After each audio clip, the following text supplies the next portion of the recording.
You are never alone. You are never alone. Just reach into your heart and Allah is always there. You are never alone. You are never alone. Through sorrow and through grief, through happiness and peace, you are never alone. Assalamu alaikum wa rahmatullahi wa barakatuh. Hello and welcome back to your program Family Issues. Really, of course, you are not alone, never alone. God with us, all of us, and therefore in this program we are planning to make every member in the family not with himself, not alone, all of us together as a family unit, as a community, and as the people all over the world. As you know, I'm your host in this program, Dr. Ihab Eid. I'm Professor of Behavioral Medicine. This is part of the public health, which is interested so much in the health of the community, the health of the people, the health of the family, of course. So therefore, we are insisting every episode to tackle an issue that's related to family life, related to family topics, related to the bonding between the members of the family, the mother, the child, as usually we say. Our goal, of course, is to increase the efficiency of relations, to increase the quality of life of these people. And today, specifically, and in this episode, we are interested much more to the planning of a very effective and efficient family. Therefore, and of course, most of us are going to conclude that the topic might be related to how our children and the manager of the family and every member in the family is going to think. This is the intelligence of the family. The family, if you thought as a computer, it's formed of many parts. The main important part is the CPU, the brain of the family. Therefore, we are interested today to discuss the idea of intelligence. What are the causes of intelligence? What are the types of intelligence? How we can test intelligence? Does intelligence grow? Does it prosper? It might decrease or it might increase? What are the causes that make defects in intelligence? How to increase my child's intelligence? How to plan the life of my child in order to make him in the future a good thinker, a good manager of his life? And if me and you and she and he and every one of us planned a good plan, put a good plan or a policy to increase the intelligence of his child, what do you expect in the future? How the community is going to be? Of course, it's going to be better. And I think, I'm not thinking, it's truly that our religions ordered us to focus on the intelligence of our children and to see and to seek every minute and every route that helps to modify and to improve the intelligence of our children, specifically when you know that intelligence grows up to about 14 to 16 years. You understand what I say? The intelligence is like the body, the physical growth, the linguistic growth, sensory growth, and there is also intelligence growth. This means that you can make your child a giant in his way of thinking, and you can make him also stunted in the growth of his intelligence. So to fulfill all these goals, we have to discuss this together. This episode tonight is about how to improve the intelligence of our kids, and of course after 16 years you cannot increase your intelligence because most probably it's stopped from growing and from improving, but you can increase your experiences and your knowledge and information. Therefore, you know that there is a new era or a new field of science called brainology. Brainology. This is the science interested in discussing everything related to brain, thinking, intelligence, smartness, and so on. And a very new theory about brainology is that the brain, what's called the brain plasticity.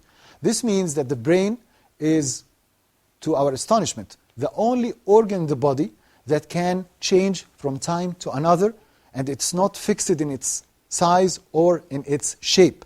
Maybe the size is a bit fixed, but the shape, and specifically the microscopic, not the macroscopic, the microscopic shape of the brain, the circuits of the nerve cells are all the time changing if you stimulate them in specific ways, and this means, or this what is the meaning of brain plasticity. The brain is all over the time changing if you tries to do this, in contrast to other organs of the body. This doesn't happen, for example, in the liver, or in the heart, or in the muscles. First, if you want to increase the intelligence of your child, you have to think about so many points, like you have to believe that he is going to be smart, and you have to see where are the areas of strength is, and if you find them, you are going to explode them, and then encourage him. Anyway, to discuss all these topics, let us first go a break and come back to discuss this in detail. You are never alone. You are never alone.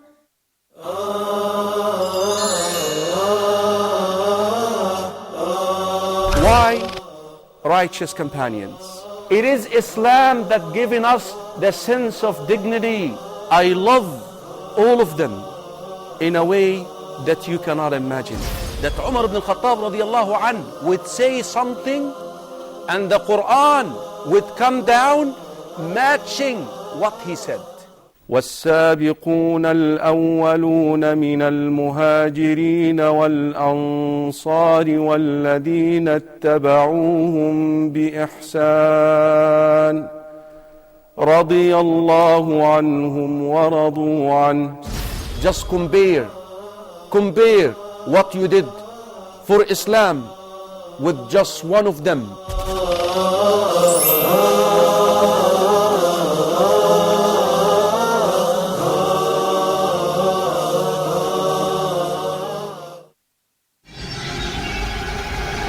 Dear viewers, Hoda programs can be watched in the English section of the in-flight entertainment directory on board all Saudi airline flights, domestic and international. Sit back, relax and enjoy watching Hoda's entertaining and enlightening shows on your trip. Hoda wishes you a safe and successful journey. Hoda, a light in every home. Islam Unveiled. Who is God?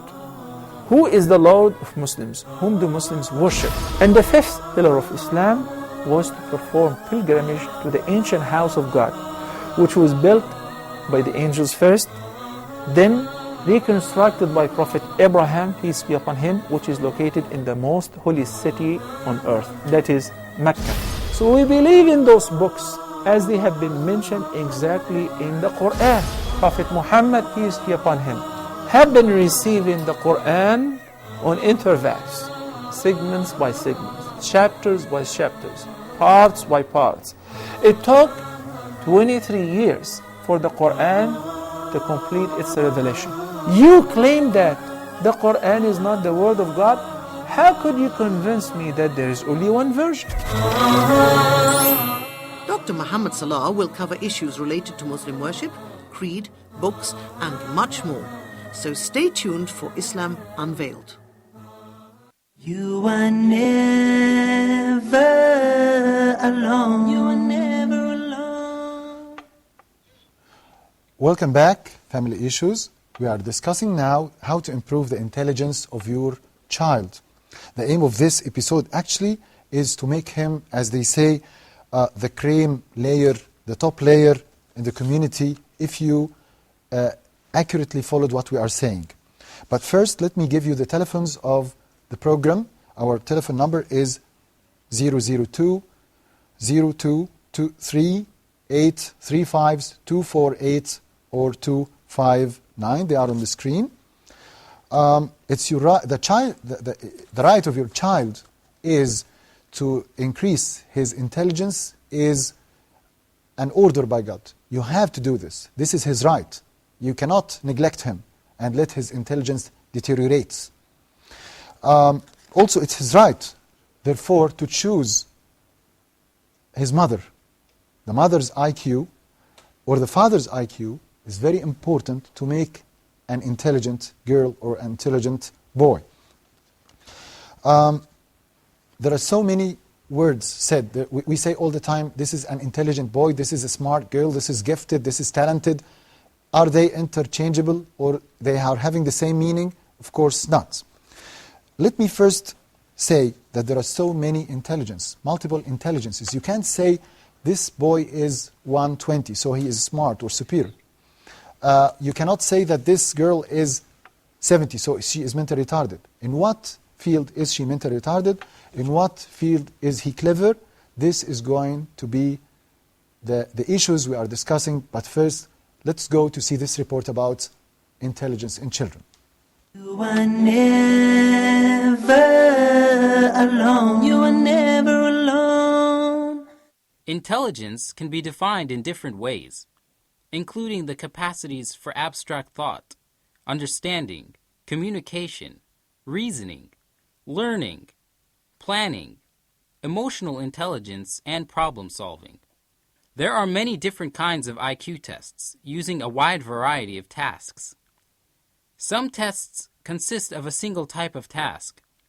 Others rely on a broad collection of tasks with different contents, visual, spatial, verbal, and numerical, and asking for different cognitive processes, including reasoning, memory, rapid decisions, visual comparisons, spatial imagery, reading, and retrieval of general knowledge.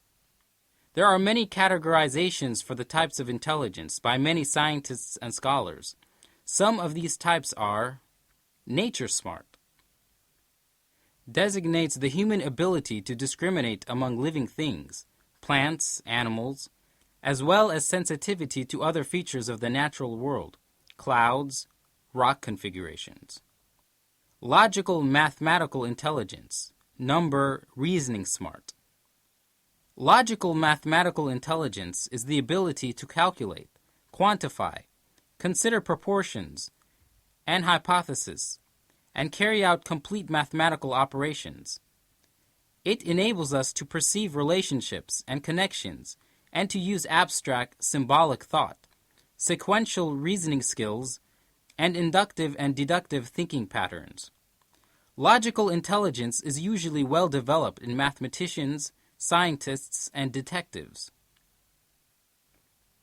Interpersonal intelligence, or people smarts. Interpersonal intelligence is the ability to understand and interact effectively with others. It involves effective verbal and nonverbal communication, the ability to note distinctions among others, sensitivity to the moods and temperaments of others, and the ability to entertain multiple perspectives. Bodily kinetic intelligence, or body smarts. Bodily kinetic intelligence is the capacity to manipulate objects and to use a variety of physical skills. This intelligence also involves a sense of timing and the perfection of skills through mind-body union. Athletes, surgeons, and craftspeople exhibit well-developed bodily kinetic intelligence. Linguistic intelligence, or word smarts. Linguistic intelligence is the ability to think in words and to use language to express and appreciate complex meanings. Linguistic intelligence is the most widely shared human competence and is evident in poets, novelists, journalists, and effective public speakers. Intrapersonal intelligence, or self-smarts. Intrapersonal intelligence is the capacity to understand oneself and one's thoughts and feelings, and to use knowledge in planning and directing one's life. Spatial intelligence, or picture smarts. Spatial intelligence is the ability to think in 3 dimensions. Core capacities including mental imagery, spatial reasoning, image manipulation, graphic and artistic skills, and an active imagination.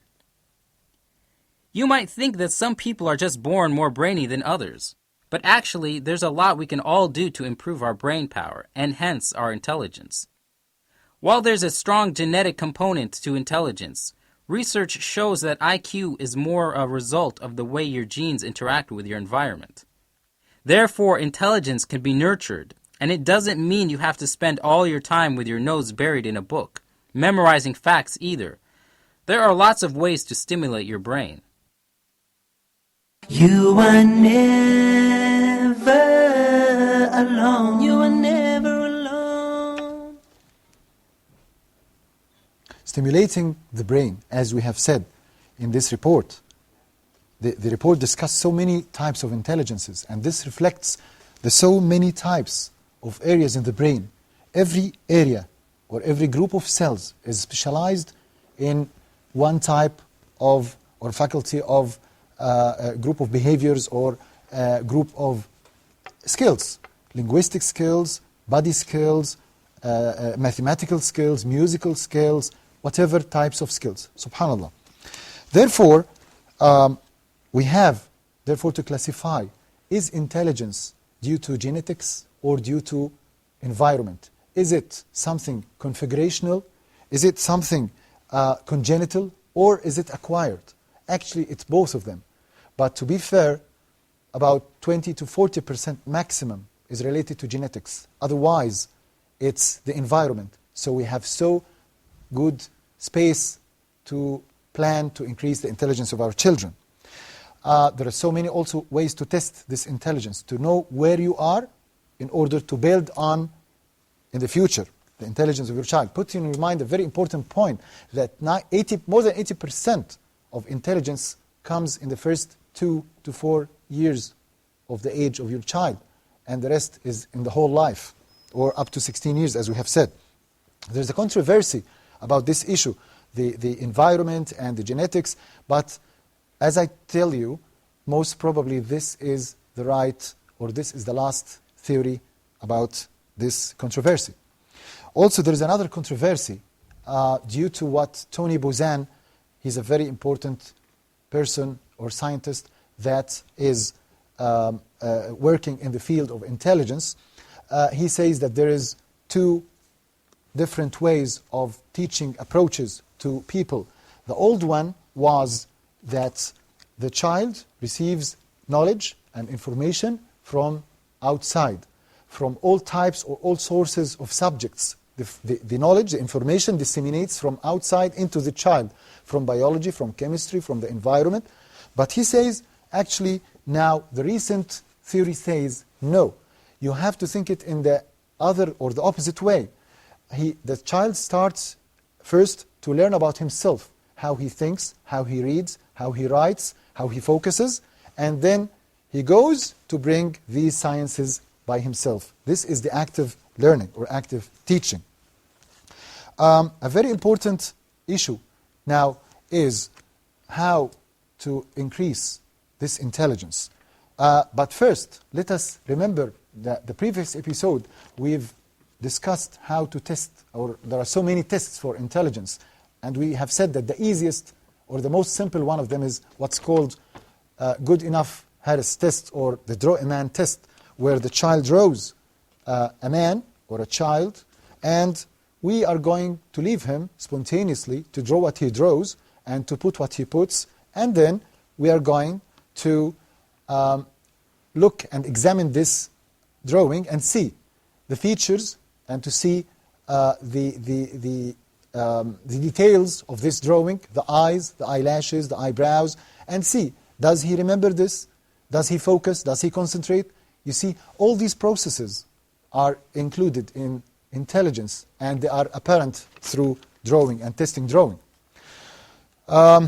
Actually, if you want to increase the intelligence of your child, you have all the time to stimulate him all the time. Let me first answer this telephone call from Khalil from Egypt. Assalamu alaikum, Khalil. Assalamu alaikum. Mr. Khalil. Alaikum assalam wa barakatuh. I have a question. Are left-handed people necessarily more intelligent than right-handed people? Or is it just a change in their intelligence? Well, thank you very much, Khalil, for this question. Actually, it's very famous theory in sciences. They speak about the left-handed people, and the statistical studies, most of them proved that the highest intelligences and the highest IQs really are for left-handed people. But actually, until now, I cannot say that this is due to their left-handedness. Therefore, they are intelligent, because you might find so many right-handed people who are extremely intelligent. It's a matter of statistical studies, but until now, researches are going on in this. Usually in science, they call left-handedness or right-handedness what's called soft sign. It's what's called soft sign. In medicine, we have so many types of signs. Such types of, maybe in the view of some people, are trifle signs. It's in medicine not trifle sign. It's something maybe minor, left-handedness, or having a special type of gait when you walk. All these, maybe in the mind of some people, trifle signs, they are very important, and they are called in neurology science soft signs. And usually we find these people, when we see this soft sign like left-handedness, we put it in our mind and we wait until we collect other signs to say if this is a syndrome or this means that he's intelligent or whatever this means. So thank you for this question. I want to just also say something about testing this intelligence. Nowadays, you find MCQ questions in exams and open-ended questions and open book tests. All these tests are very important to test the intelligence and to increase also the intelligence. In the last times, previously, there were no open book tests or exams. There were no MCQ questions. All of them were essay questions. And this just tests what's called the rote memory, or how you recall or retrieve informations. You learn by heart. But nowadays, there are so many levels of intelligence, you have to test each one by a different way. But there is a question. What lets the intelligence of our children comes back or is not increasing? Firstly, we have to think about, as I've said, the choice of the wife. If you chose a wife or a husband, sorry, if the husband's IQ or the wife's IQ was not that high, this for sure, most probably, is going to affect the children, except if they are going to inherit this from other non-parent relative. When marriage comes, genetics works. And before genetics works, also what's called the pregnancy or what's called the prenatal stage, there are so many dangers, specifically, as they say, in the first 3 months.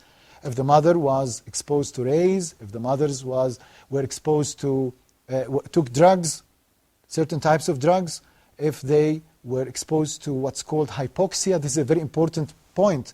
Hypoxia, this is decreased oxygenation for the mother, which is transferred through blood, hypoxia, through the aorta, to the uterine artery, to the what's called the placental artery, to the umbilical cord, to the brain of the child. This causes, in about 3 minutes, before they used to say it causes permanent damage in the brain, in an area very small, like the head of a pin, which maybe constitutes about 70,000 cells, brain nerve cells. But actually, the new theory now that we have read is that it's not damage. It's what's like freezing or hanging. You know, when the computer hangs or it's not working and you have to restart it again in order to make it work, this is the same. And therefore, what's astonishing is that what's called hyperbaric oxygen, or oxygen under pressure, works very well to restart those brains which were freezed, or these areas which might be, for example, the speech area, which lets the child be stuttering or stammering or something like this. Then comes the natal stage, when the child is delivered. Maybe the way they grabbed him, the way the obstetrician or the gynecologist takes the child, it may affect if there was pressure on the head, or the umbilical cord was wrapping his neck. It may affect also the blood and affects his behavior and his intelligence in the future. Then comes the postnatal stage. If the child was exposed to trauma or something, this might affect his intelligence. So take care of these.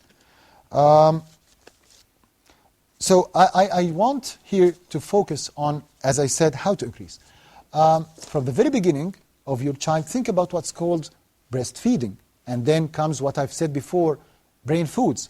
Breastfeeding is the first natural, religious, and by all means is the first way to increase the intelligence of your child. So please try as much as you can not to leave this. And I don't believe in what so many doctors say to the patients, that you are so you are not that fit to breastfeed, so please complete by bottle feeding or something, or artificial feeding. No, I don't believe in this, except if there was a specific disease in the breast, like abscesses, like TB, like chest problem. In this case, we are obliged to do this. Otherwise, the most important thing in breastfeeding is the mother's self-confidence. If she's self-confident and she puts the child on the breast so much, milk is going to be copious and is going to be increased in amount. This is very important. Then comes what we call the brain foods, as I've said before. Brain foods are very important, and they help the child to build his brain cells. All these areas, when you put them under microscope, you find nerves that are not well covered with myelin, or what's called the myelin sheath. This is full of fats, omega-3, omega-6, beta-carotene, so many components which are present in so many foods. Like, on top of them is the seafoods, like fish, like shrimps, and the seafood soups, and so on. Also, some types of nuts, like walnuts and like cashew, are very important. They are full of omega-3 and omega-6. Also, some types of vegetables, like okra and like pumpkins, they are full of these materials so much. So choose what you want and put a plan, a weekly menu plan. Every day you take one. Do you know that, as I've said, popcorn is a brain food. Sweet potatoes is a brain food. Yellow lentils, they call them the brain combo. The brain combo. So it's full of materials that help the brain to grow. Some of the very public foods like ful and falafel are also said to be highly rich in brain materials that help the brain to flourish. And this is in the contrast of what so many people think. They think that these foods make them dumb and not smart. When you expose your child to so many environments, you take him trips, you take him abroad, you go to the garden, you visit people, you make him interact with other people, as we said in the report, this interpersonal intelligence, this stimulates the brain, specifically the type of intelligence that's called the social intelligence, and also the EQ, the emotional intelligence, is by mixing with people. You try as much as you can. There is also a very important maneuver to increase the intelligence, which is role playing. Playing is very important. It's the function of the child. It's the job of the child to play. But what type of play? One of the most important types of playing with the child to increase his intelligence is what's called role playing. You make yourself, for example, as a dog, or as a monkey, or as a giraffe, and you try to imitate them. And if there is something that's negative in behaviors, for example, smoking, you can act as a smoker, but you show your child by playing that the end of smoking is going to be bad, and you're going to be diseased, and you're going, for example, to die. This transfers so easily to the child that smoking is bad, and not by just mere telling smoking is bad and see and read some newspapers about the events or things like this. Also train your child, train the hands. This is what's called the focusing or the coordination intelligence. There is a very important topic called skills of writing and skills of strengthening the powers of the hand grip. And this was one of the most important things that a very famous doctor called, an Italian one called Maria Montessori, she was interested in two things: in the nature and its effect on the child's intelligence, and therefore she was insisting, and it's still right. Now schools of Montessori are distributed all over the world.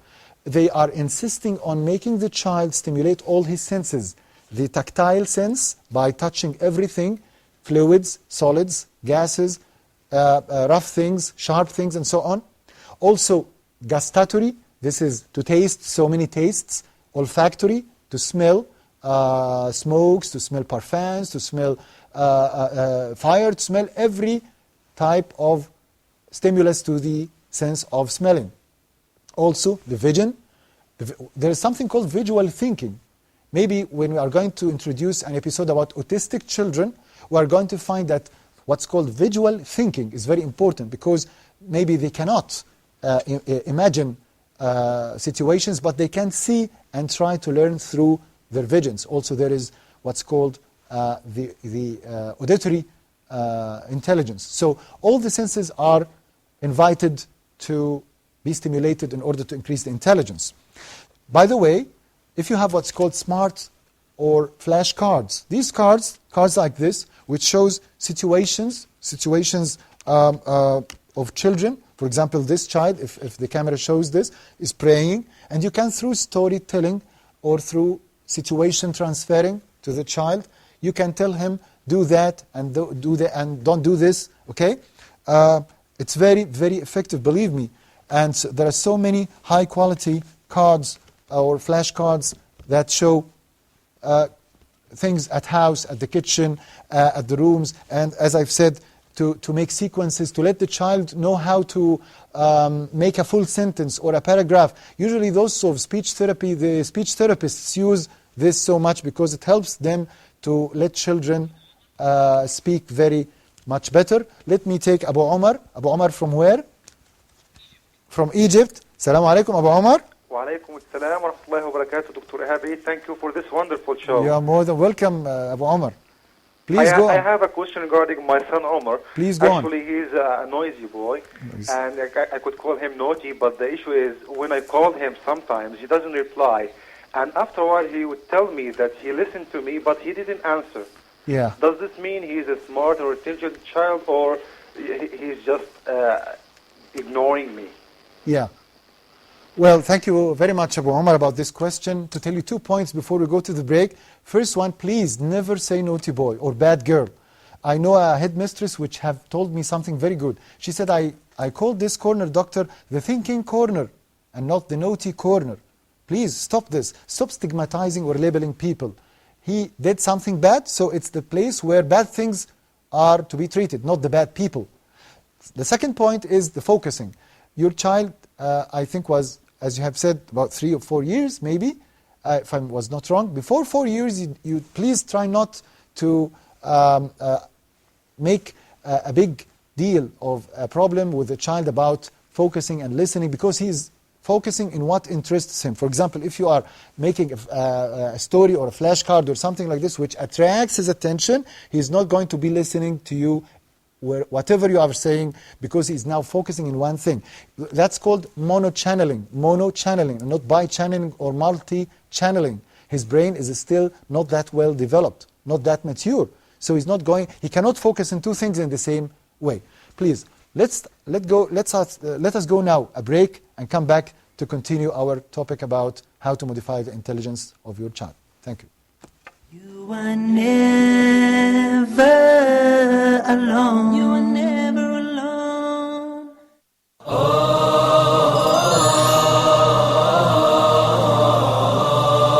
Allah subhanahu wa ta'ala choose whom He wills subhanahu wa ta'ala for His mercy, for His messengership, for the revelation to be revealed. This is not for the human beings to make that decision. If a person would turn to Allah subhanahu wa ta'ala sincerely, truthfully, asking for forgiveness, Allah subhanahu wa ta'ala promised to forgive. We have as Muslims a duty, and that is to recite the book of Allah, to ponder over the verses, the words of Allah subhanahu wa ta'ala, and to act according to the Quran. The mercy of Allah subhanahu wa ta'ala encompasses everything, but who would this mercy will be for? And the Prophet sallallahu alaihi wasallam was sent to all mankind. So the ummah or the people of the Prophet sallallahu alaihi wasallam are all mankind since the time of the Prophet sallallahu alaihi wasallam till the day of judgment. Why waste our life without getting to know every verse in the Quran, what Allah subhanahu wa ta'ala wants from us?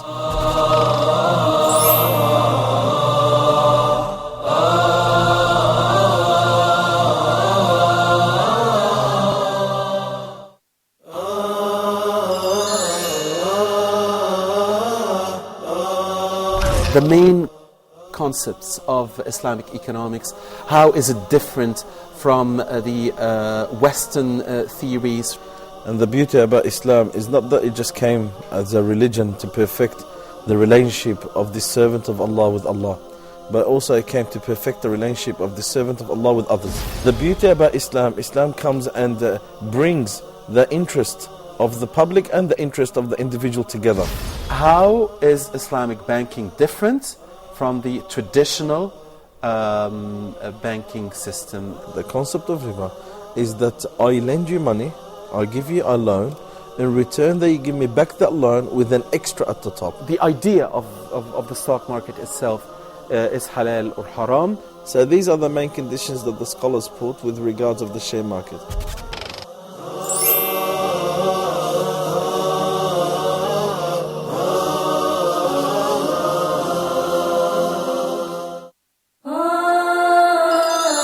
Let's talk. So this is something that you have to point out to them in the Bible. Something which is, I think, very direly needed by the youth, which is staying firm on the truth. This is just one of the greatest examples for me of how to control your anger. Within the framework of being the cleanest religion, the cleanest jurisprudence, and in the meantime, the kindest religion to animals. Watch Let's Talk with Khalil Amanet as he interviews guests and discusses a variety of topics, everything from youth issues to religious issues. Join us here on Hoda TV.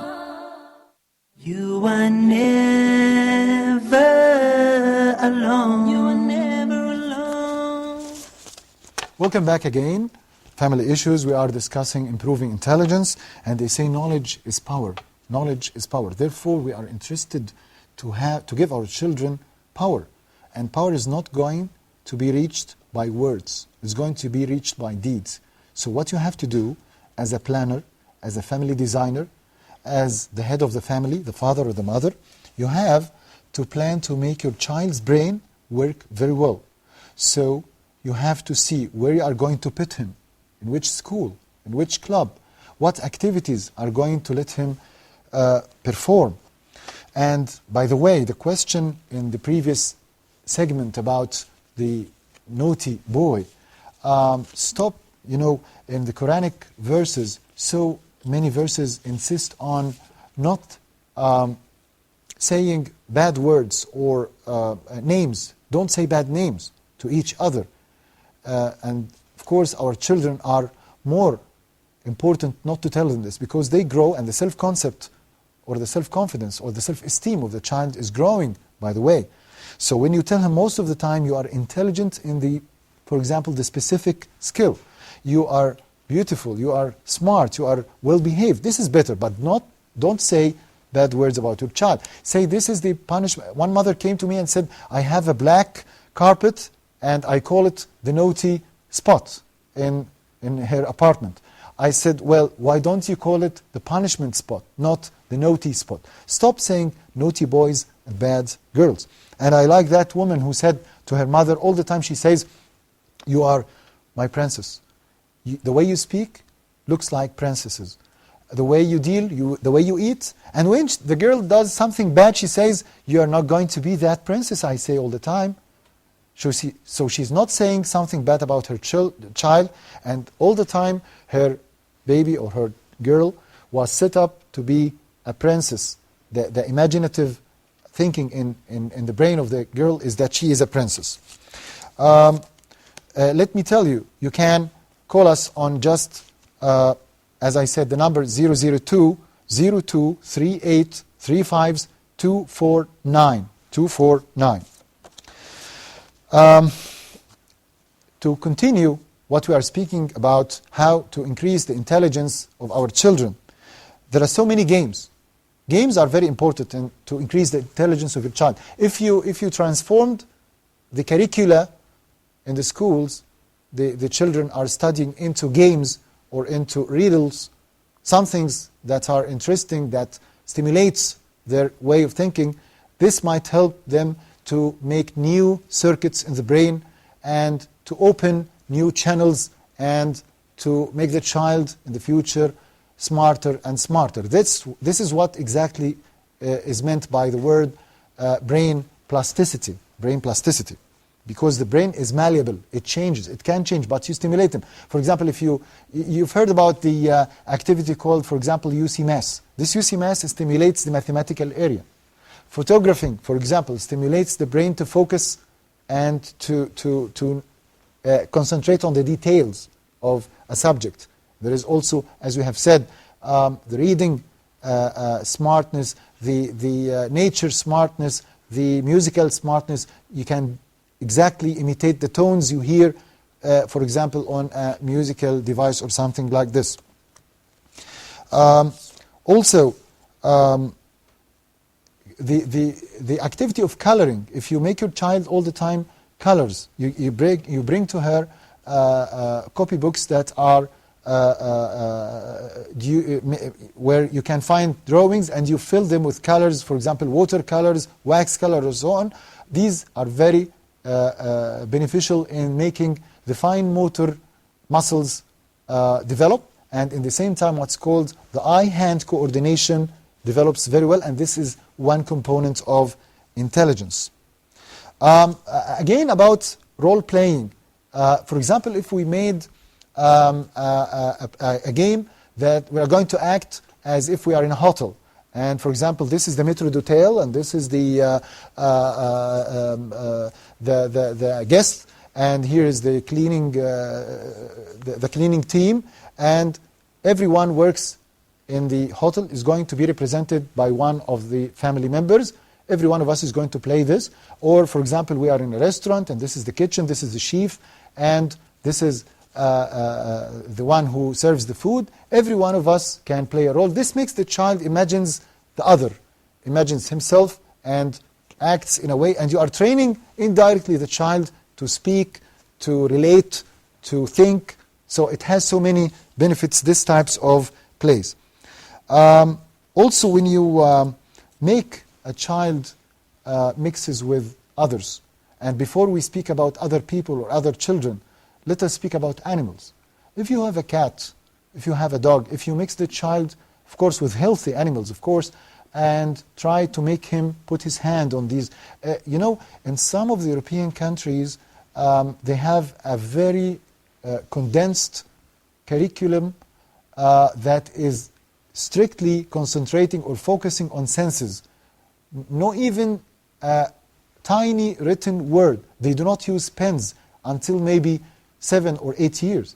All the curriculum is focusing on visiting jungles, visiting seas, visiting mountains, putting the hand in the sea and testing gravity, testing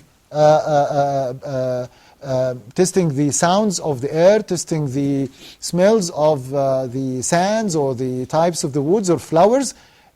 Actually, these children grow up to be more intelligent because you are stimulating their receptors, their nerve receptors, and all their senses. Let me now answer Habiba from Nigeria. Assalamu alaikum, Habiba. Wa alaikum assalam. Please, go on. Do you have a question? Okay.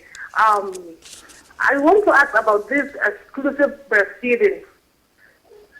Exclusive what, please? Habiba, do you hear me? Close the TV. Yes, I can hear you. Yes, please. Give me the question, please, rapidly.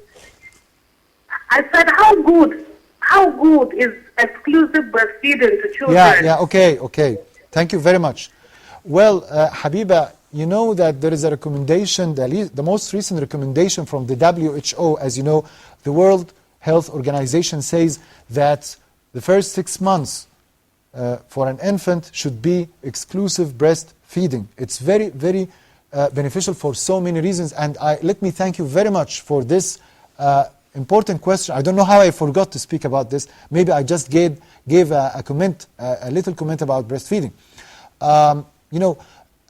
Number one, the contents of the milk itself, until right now, in the USA and in all the well-developed countries, the researches are, until this moment, are going on to see how marvelous, how miraculous this fluid is. It's full of, as you know, of antibodies, of antibiotics, of antiseptics, so maybe some contents are related to psychological and mental benefits. If we, for example, the first 10 days or first 8 days of milk, what's called the colostrum. The colostrum is full of so many things that might help maybe the child when he is about 40 years old. The last thing about breastfeeding is the psychological element. This position when the mother hugs her child and sings to him and be relaxed and make the breastfeeding, he hears her voice and her heart rate and he smells her breast and smell her smell. This makes the child more intelligent, more intimate, more emotional. Of course, unfortunately, our time is going away. So let me thank you and thank Habiba in specific and all our friends about these valuable questions. I hope this helped and served this episode about modifying and developing the intelligence of our children. And let me see you next week. And we are going to have a new episode about family emergencies at home. Thank you and see you next week. Assalamu alaikum wa rahmatullahi wa barakatuh. You are never alone. You are never alone. Through sorrow and through grief, through happiness and peace, you are never alone. So now, as you long for your past, prepare for your future, but knowing nothing's gonna last. You see, this life is but a road, a straight and narrow path to our final abode. So travel well, O Muslim, and paradise will be your home.